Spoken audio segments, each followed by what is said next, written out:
Speaking of spitting mad, the booze industry has been pretty unhappy with the Trump tariffs, but there could be some clarity coming. The White House is preparing to start renegotiation of the U.S.-Mexico-Canada agreement within the next month. First, the administration will have a public comment period. The clock is ticking, though. Under President Trump's 2020 law, the USMCA alteration must start October 4th. Then comes a congressional briefing in January before a trilateral review meeting scheduled for July 1st of next year. While many sectors are watching this closely, the alcohol industry is really watching. Last month, 57 U.S. industry groups in the booze world under the Toasts Not Tariffs coalition sent President Trump a letter warning the 15% levy on wines and spirits from Europe could result in more than 25,000 jobs lost and nearly $2 billion in sales gone. Joining me now in a Fox Business exclusive, Bacardi Limited's North American president, Tony Latham. And of course, you guys do Bombay Sapphire, Patron, name it, Dewar Scotch whiskey, Grey Goose à la vanille, and of course, Bacardi rum. So the tariffs, what would you dream of seeing at this point that comes out of the USMCA deal? Let's start with that first. Certainly. I mean, we'd love to see the USMCA deal continued as it is, right, which is, in particular for us, we import all of our agave-based products, tequila from Mexico, and so that's an important factor for us. So a renewal of the USMCA kind of tariff regulations as they relate to spirits would be great for us.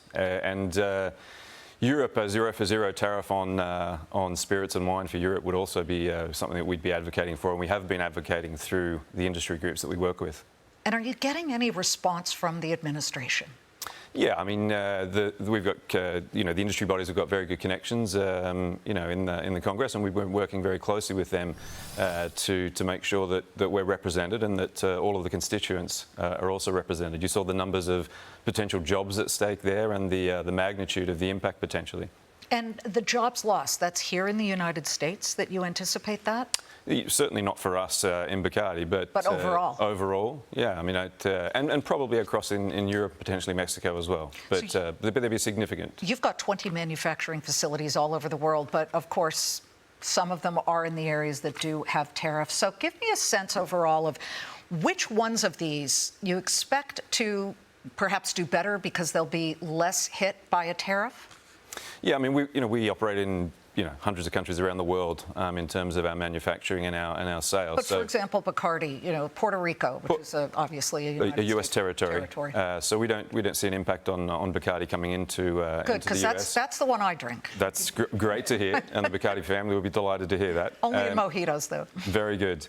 We're used to operating in a tariff environment in any case, and one of the let's call it the benefits of the supply chain disruption through COVID was the increased agility that we were able to build in our supply chains, and so we've been working hard on on mitigating any impact, going as far back as the port strikes actually, nearly 9 or 12 months ago. So I feel very good about where we are as an organisation to mitigate those impacts in the short term at least, and we're working again very closely with the industry association. Well, see, Tony, that's what we hear from many manufacturers, not just in your industry, but across the board, that they've been up until now shouldering the cost increases.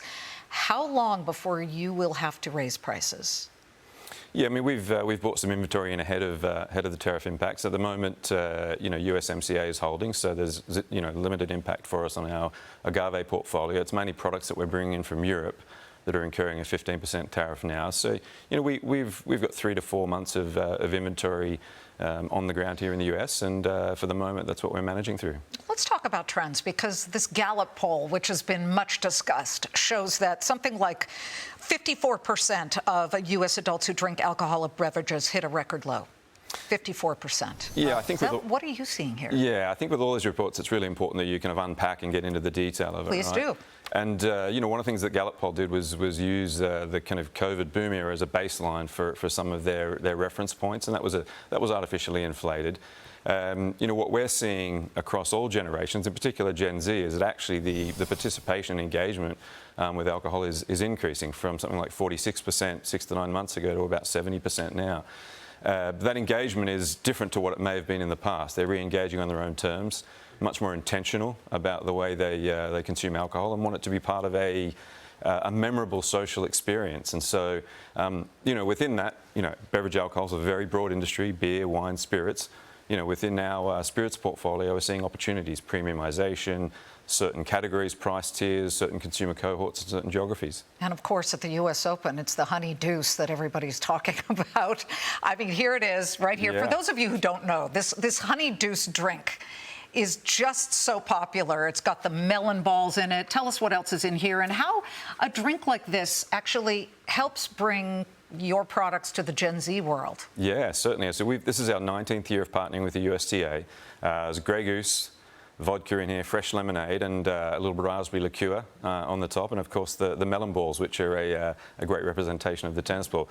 So last year we sold over 500,000 Grey Goose honey juice at the US Open, and we're already ahead of that this year. So this has now become synonymous with the US Open, and it's those long-term, consistent partnerships that really we find pay off for us and allow us to ensure that our brands are at the center of cultural relevance. Grey Goose, melon ball, lemonade.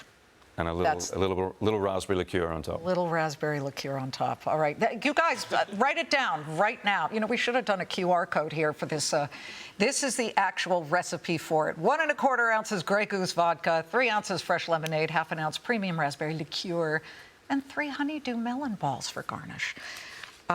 Now that we got that out of the way, Tony, it's good to have you here, and we'll continue to watch the tariff situation unfold, especially with the USMCA changes. Wonderful. Thanks very much, Liz. Good to see you.